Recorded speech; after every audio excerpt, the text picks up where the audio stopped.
नमस्कार। मैं वीके शास्त्री अपने चैनल के माध्यम से आप सभी दर्शकों का बहुत बहुत स्वागत करता हूं।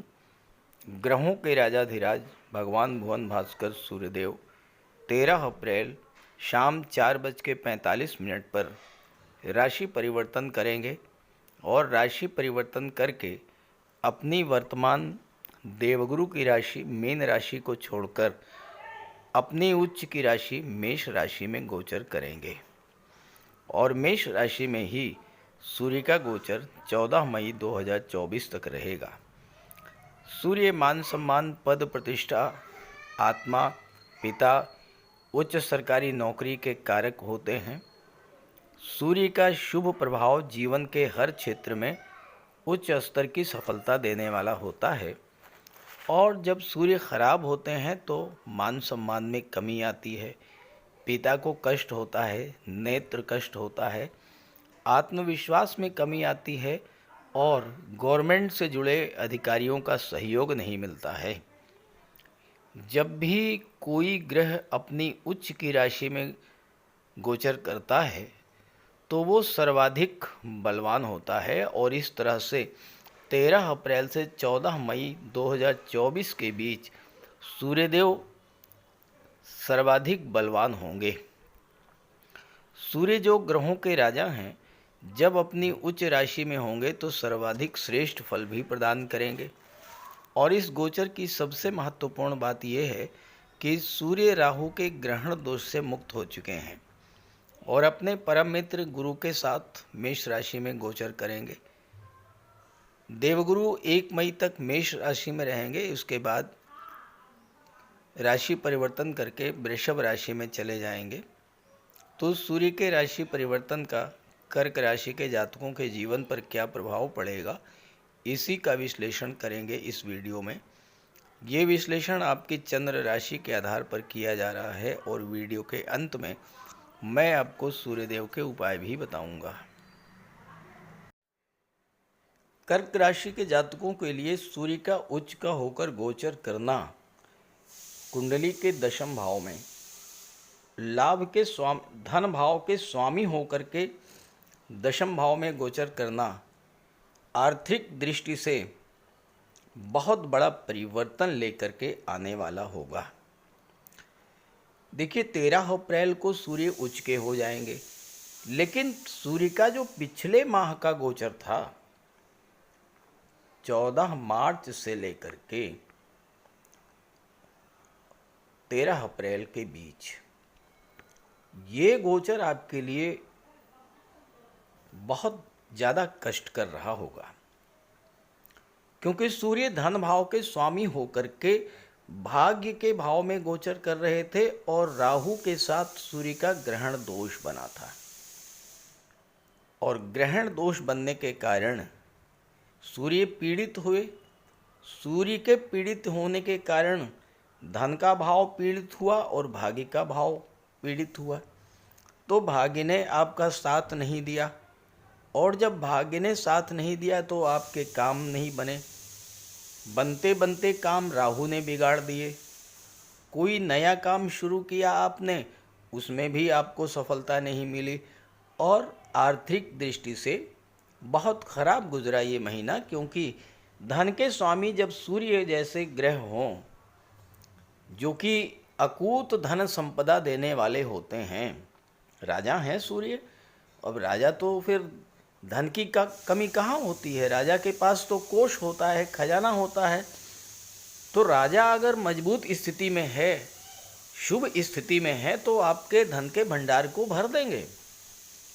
लेकिन 14 मार्च से 13 अप्रैल के बीच में जब राजा स्वयं ही पीड़ित थे तो धन का भंडार कैसे भरेगा? धन का भंडार तो खाली हो गया होगा आपका।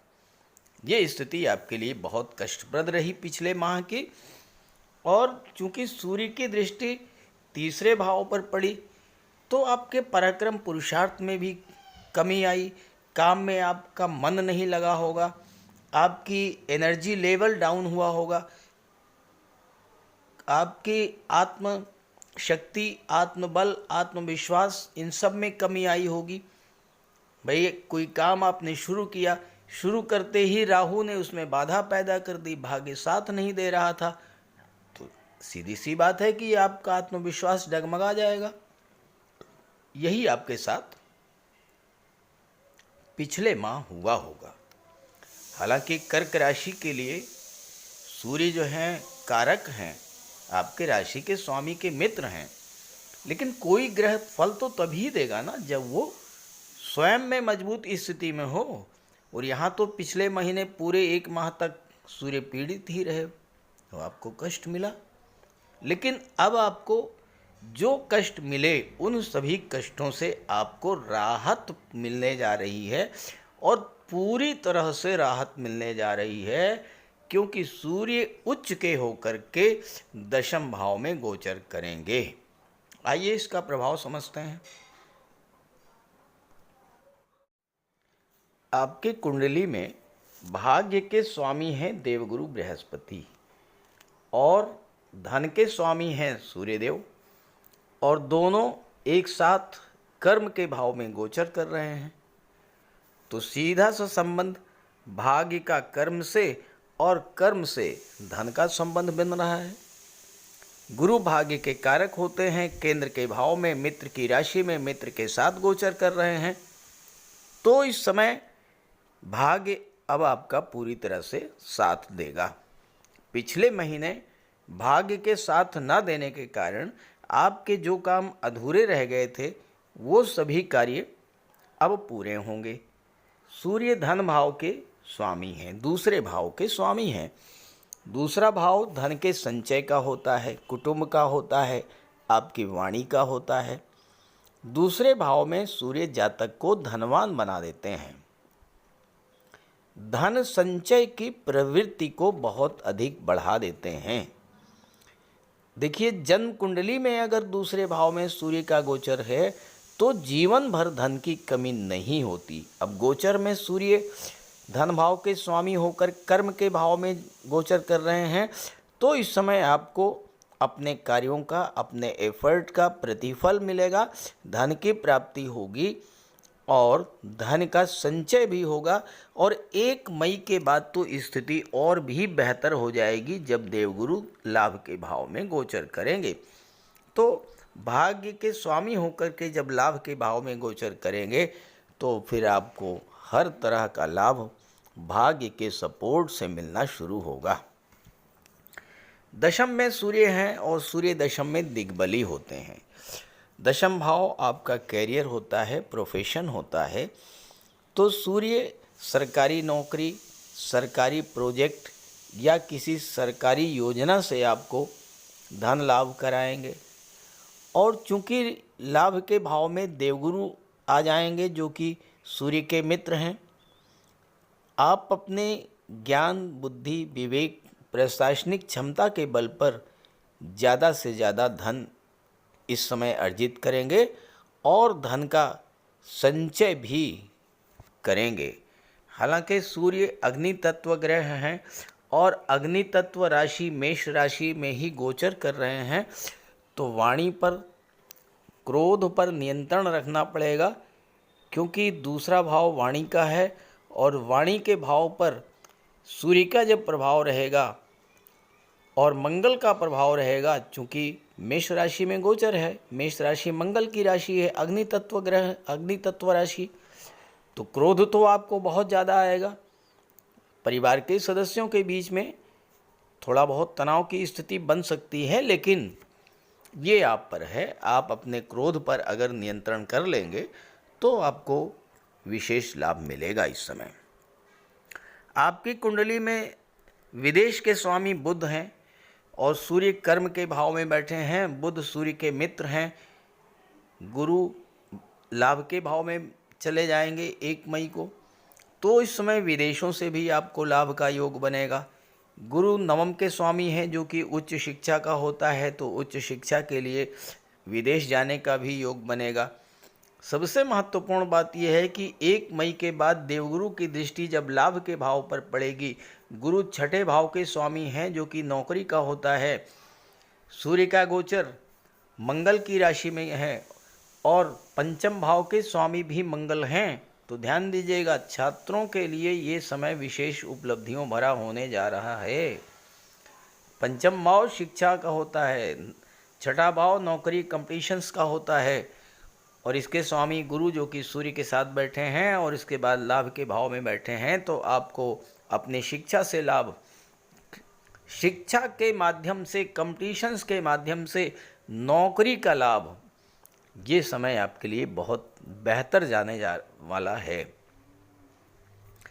यहाँ पर ध्यान देने की बात है कि सूर्य और गुरु की दृष्टि चौथे भाव पर पड़ेगी, और देवगुरु चौथे भाव में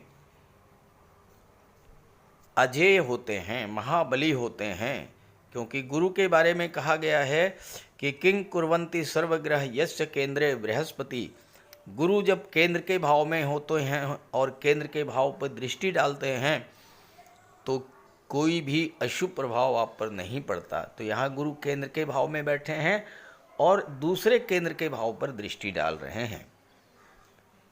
तो कर्क राशि के जातकों की अगर भूमि भवन प्रॉपर्टी की कोई पुरानी इच्छा थी तो वो 1 मई के बाद पूरी हो सकती है, क्योंकि 1 मई के बाद गुरु 11वें भाव में चले जाएंगे और 11वां भाव जो होता है ये आपकी इच्छा पूर्ति का होता है।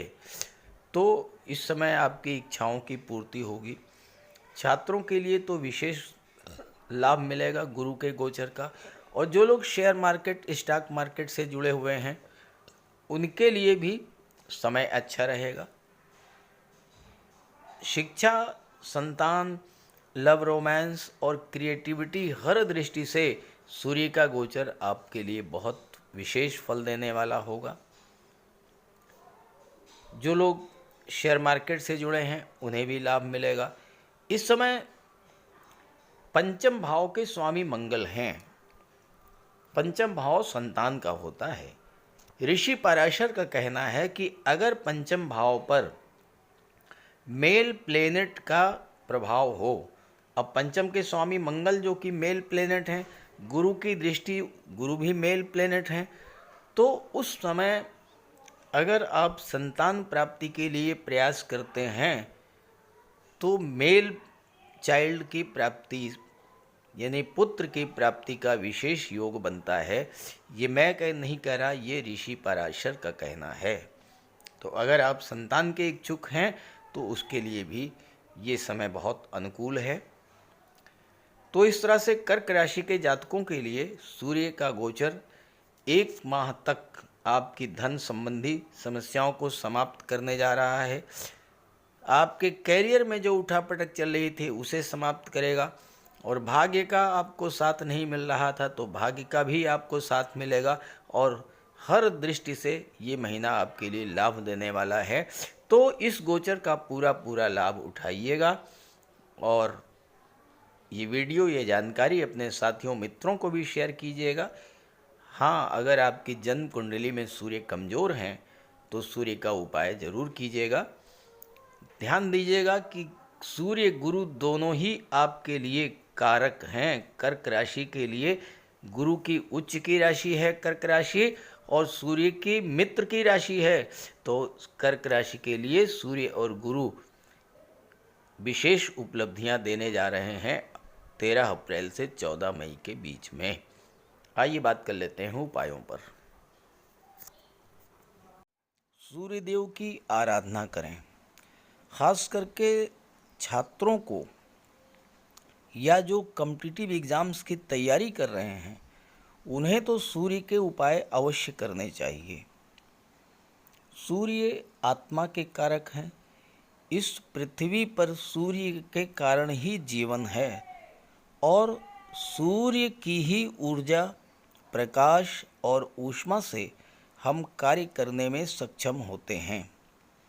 सूर्यदेव की आराधना करेंगे, आत्मा को बल मिलेगा, आत्मविश्वास में वृद्धि होगी, कार्य करने की ऊर्जा प्राप्त होगी, जीवन में रोशनी आएगी, भाग्य चमक जाएगा, और फिर आप सफलता की सीढ़ियां चढ़ते चले जाएंगे। तो प्रातःकाल स्नान करते समय जल में लाल पुष्प या केसर डाल करके स्नान कीजिए। इसके बाद सूर्योदय से 1 घंटे के भीतर सूर्य देव को अर्घ्य दीजिए। तांबे के लोटे में जल, अक्षत, लाल पुष्प, रोली, लाल चंदन ये डाल करके सूर्य देव को अर्घ्य दीजिए। ध्यान रखें कि सूर्य देव को अर्घ्य 3 बार में देना है। 1 लोटे जल को आपको 3 बार में अर्घ्य देना है और साथ ही साथ इस बात का ध्यान रखना है कि जो जल है वो आपके पैरों पर ना गिरे। इसके बाद गायत्री मंत्र का जाप करें, आदित्य हृदय स्तोत्र का पाठ करें। छात्रों को तो सूर्य का ये उपाय नियमित रूप से करना चाहिए, क्योंकि सूर्य ही सरकारी नौकरी के कारक हैं और आज के युग में हर छात्र का सपना होता है कि वो आईएएस बने, आईपीएस बने या शासन प्रशासन में उच्च पदस्थ अधिकारी बने, और सूर्य इन सब के कारक होते हैं। सूर्य पिता के कारक हैं। पिता का सम्मान कीजिए, उनकी सेवा कीजिए, उनके मार्गदर्शन में आगे बढ़िए। यदि किसी तरह का कोई विवाद भी है तो उसे भुला दीजिए और उन्हें किसी तरह का कष्ट तो बिल्कुल न दें। इससे सूर्यदेव को बल मिलेगा। सूर्यदेव को बल प्राप्त हो, इसके लिए रविवार को नमक का सेवन न करें। दलिया, दूध, दही, गुड़, गेहूं की रोटी इन सब का प्रयोग करें। रविवार के दिन सूर्यदेव को अर्घ्य देने के बाद एक तांबे की अंगूठी या तांबे का छल्ला ये धारण करें और जितनी आपकी क्षमता या सामर्थ्य हो यथाशक्ति लाल वस्त्र, गुड़, गेहूं, मसूर की दाल या तांबे का दान करें।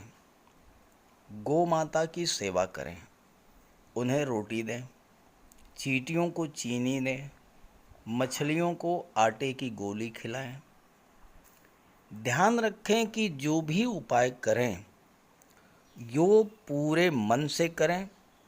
उपाय करते समय सूर्यदेव का ध्यान करें और साथ ही साथ अहंकार और क्रोध इनसे दूर रहें।